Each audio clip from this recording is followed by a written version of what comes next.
Friends, ఈరోజు మనం పల్లెటూరు స్టైల్లో రాగి సంగటి చెనిక్కాయల చట్నీ ఎలా చేయాలో చూద్దామండి. ముందుగా నిమ్మకాయ సైజ్ అంత చింతపండు తీసుకొని కొద్దిగా వాటర్ పోసుకొని నానబెట్టుకోవాలండి. ఇప్పుడు శనగగింజలు తీసుకొని బాగా వేయించుకోవాలి.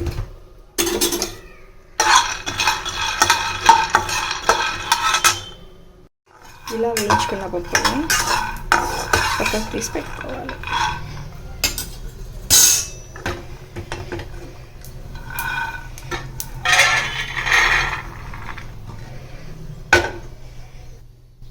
ఇదే పెనంలో కొద్దిగా ఆయిల్ పోసుకొని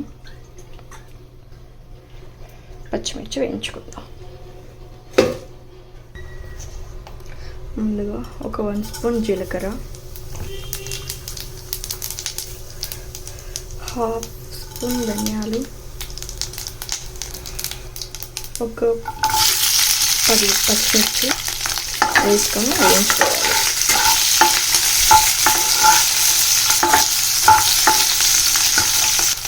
తర్వాత కొద్దిగా కరివేపాకు వేసుకొని బాగా వేయించుకోవాలండి. ఇలా బాగా వేయించుకోవాలి.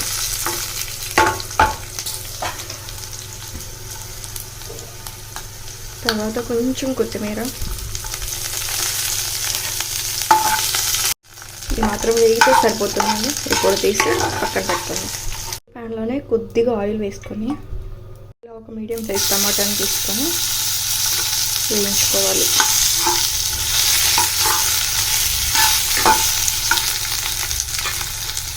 ఇది వేగిన తర్వాత కొంచెం వాటర్ వేసుకొని కొంచెం ఉడికించుకోవాలి.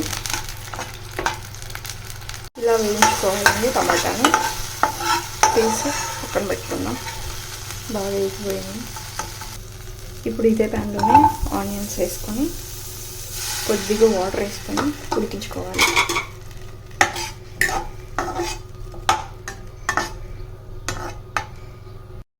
ఇలా ఉడికించుకోవాలండి. వాటర్ అంతా పోయిన తర్వాత కొద్దిగా ఆయిల్ వేసుకొని వేయించుకుందాం.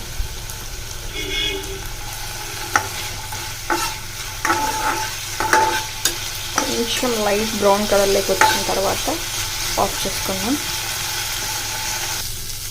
ఇదిగో ఇలా లైట్ బ్రౌన్ కలర్లోకి వచ్చాక ఆఫ్ చేసుకుందామండి. వేయించుకున్న పచ్చిమిర్చి, తర్వాత కొంచెం ఉప్పు. ఇప్పుడు మిక్సీ పట్టుకుందాం. పచ్చిమిర్చి ఇలా మిక్సీ పట్టుకోవాలండి. దాని తర్వాత శనగగింజలు వేస్తాము. శనగగింజలు లైట్గా పొట్టు తీసుకొని ఇలా వేసుకోవాలి. ఇన్ని కూడా మిక్సీ పట్టుకుందాం. ఇలా మిక్సీ పట్టుకున్న తర్వాత దీంట్లో ముందుగా మనం వేయించి పెట్టుకున్న టమాటాను వేసి మళ్ళీ మిక్సీ పట్టుకుందాం. ఇలా మిక్సీ పట్టుకున్న తర్వాత మనం ముందుగా నానబెట్టుకున్న చింతపండుని ఇలా గుజ్జు తీసి వాటర్ మొత్తం అందులో పోసుకోవాలి. ఇలా గుజ్జు తీసిన చింతపండు వాటర్ని కూడా ఇందులోనే పోసుకొని మళ్ళీ ఒకసారి మిక్సీ పట్టుకోవాలి. ఇలా మెత్తగా మిక్సీ పట్టుకోవాలండి. ఇందులో మనం ముందుగా వేయించుకున్న ఆనియన్స్ వేసి మెత్తగా లేకుండా ఉరికే రఫ్ అండ్ టఫ్గా ఇలా ఒకసారి మిక్సీ పట్టుకొని ఇలా ఆనియన్స్ అక్కడక్కడ చిన్న చిన్న పీసులుగా ఉండాలండి. అప్పుడే చట్నీ బాగుంటుంది. ఇప్పుడు దీన్ని ఒక గిన్నెలోకి తీసుకుందాం.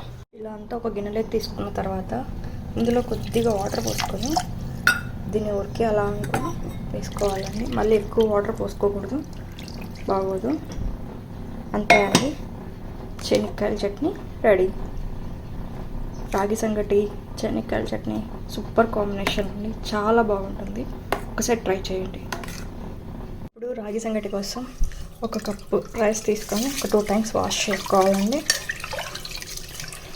టైమ్స్ వాష్ చేసుకున్న తర్వాత ఇలా మరొకసారి వాటర్ తీసుకొని నానబెట్టుకోవాలండి. 1 గంట మనం సంగటి చేసుకోవడానికి 1 గంట ముందు ఇలా నానబెట్టుకోవాలి బియ్యం. ఇలా 1 గంట నానబెట్టుకున్న తర్వాత ఇందులో ఉండే వాటర్ మొత్తం వంపేసుకోవాలండి. ఏ కప్పుతో అయితే రైస్ తీసుకున్నామో అదే కప్తో 6 కప్పులు వాటర్ తీసుకోవాలండి. ఇందులో 6 కప్పులు వాటర్ వేసుకున్న తర్వాత ఇప్పుడు ఉప్పు వేసుకుందామండి. నేను తీసుకున్న 1 కప్పు రైస్కి ఈ ఉప్పు సరిపోతుందండి. ఇప్పుడు స్టవ్ ఆన్ చేసుకొని మూత పెట్టుకొని ఉడికించుకోవాలి. సంగటి ఒక పొంగు వచ్చాక మూత తీసి చూసుకుందామండి.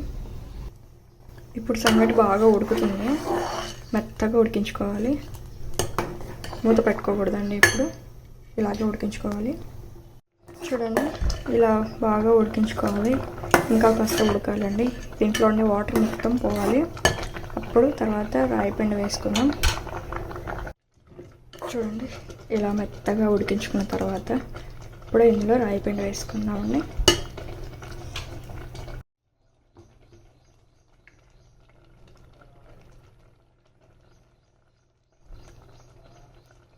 ఇలా కొంచెం రాయిపిండి వేసుకున్న తర్వాత స్టవ్ ఆఫ్ చేసుకొని ఒక 5 మినిట్స్ మూత పెట్టుకోవాలండి. 5 నిమిషాల తర్వాత మూత తీసి దీని సంగటిని మొత్తం కలుపుకుందామండి. ఇలా దీంతో కలుపుకోవాలండి, బాగా మిక్స్ చేసుకోవాలి.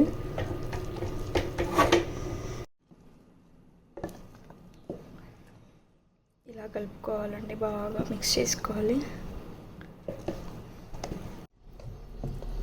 ఇంతే అండి, వేడి సంగటి రెడీ అయిపోయింది. ఇప్పుడు మనం వేరే ప్లేట్లోకి తీసుకుందాం. వేడి సంగటి మీద ఇలా కొంచెం నెయ్యి వేసుకొని చట్నీ విత్ రాగి సంగటి సూపర్ కాంబినేషన్. ట్రై చేయండి, సూపర్ ఉంటుంది.